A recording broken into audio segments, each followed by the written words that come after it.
All right, y'all. So yet another instance of depravity here, right? We're on Reddit today. We're scrolling through, and this is one of the first things I see. So follow up. 1 month later, my student still cannot see.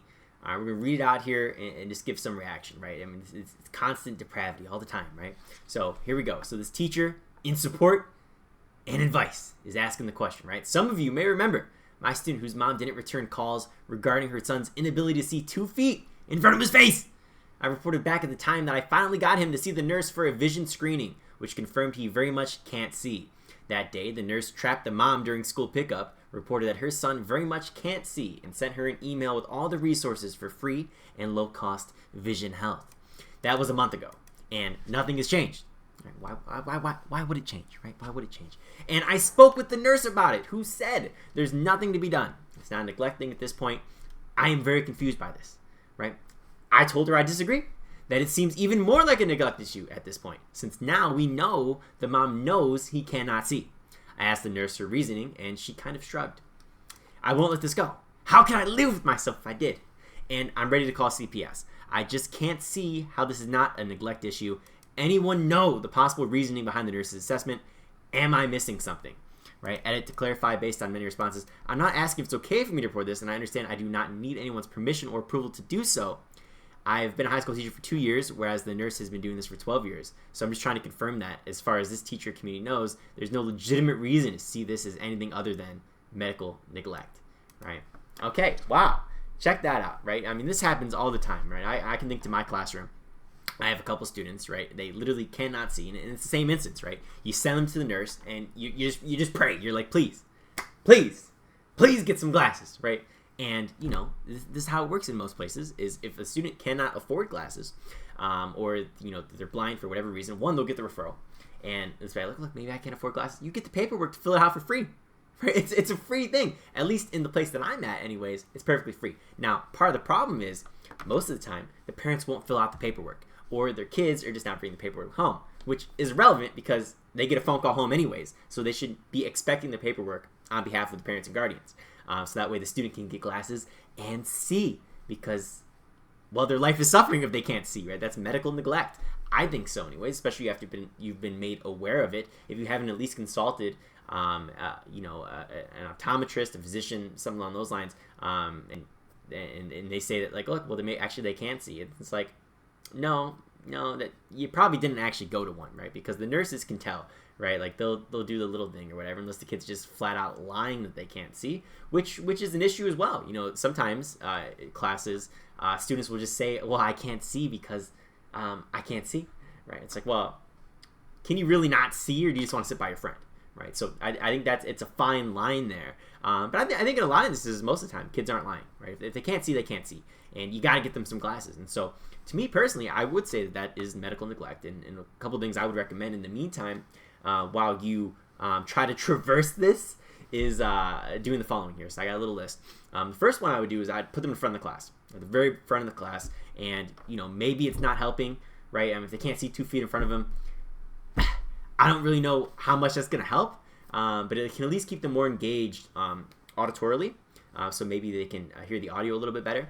And on top of that, I would also try to maybe sit them by some people who are willing to help them, right? So if they can't quite make something out, maybe get a peer who's willing to try to sit down with them and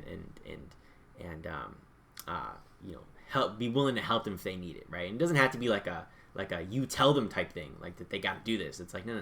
Just put somebody who you know tends to be very helpful to those type of people who maybe have some difficulties, and just put them by the person who's having the difficulties, right? So peer support, sit them in front of the class. Another thing here would maybe be lighting too. Maybe you want to focus on making the classroom a little bit brighter, so that way the students can see a little bit easier because it's not dark for them. It's more illuminated. The contrast is a little bit greater there when you got the light on. And then on top of that, a couple other things I'd focus on, maybe some text-to-speech, if it's really that bad, which at that point, I mean, that's really bad. But then, you know, digital resources, so if you got a computer, they can enlarge the font, just show them how to do that, and it shouldn't be that much of an issue since most of the curriculum nowadays is online for many teachers. It shouldn't be much of an issue.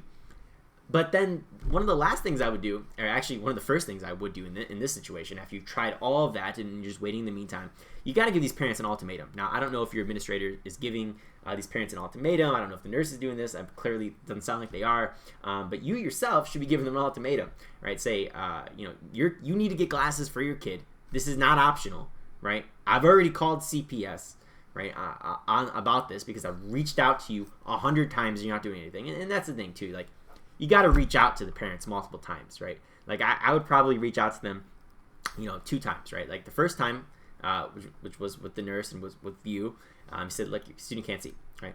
Okay. The next time, you're going to, reach out again, say, okay, well, what's the situation? Like, did you schedule an appointment? Did you not do that? And if you haven't done that, what is the reason, right? Is it something like extremely important? Like, did somebody die in the family? If not, like, this is a case of medical neglect, right? And you need to take that seriously. And so, I would give people some leeway, right? It's like maybe they can't get to the doctors immediately, right? But if they can in 2 weeks and they got an appointment set up, it's like, okay, well then, yeah, don't call CPS on them, right?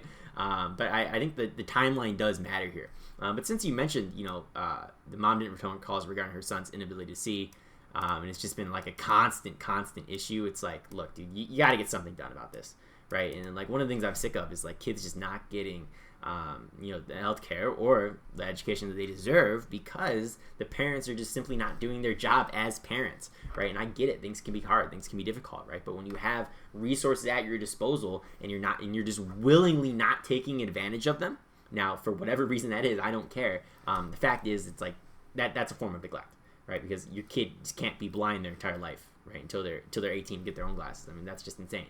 So I think we need to do something about that, and from a societal level, it'd be great if we could all step up and just give the kids glasses immediately. But oftentimes, the parents need to sign consent forms, and so you're not getting it until the parent steps up, regardless. And so I don't know for whatever reason that is, but that tends to be the reason. I'm sure there's some law.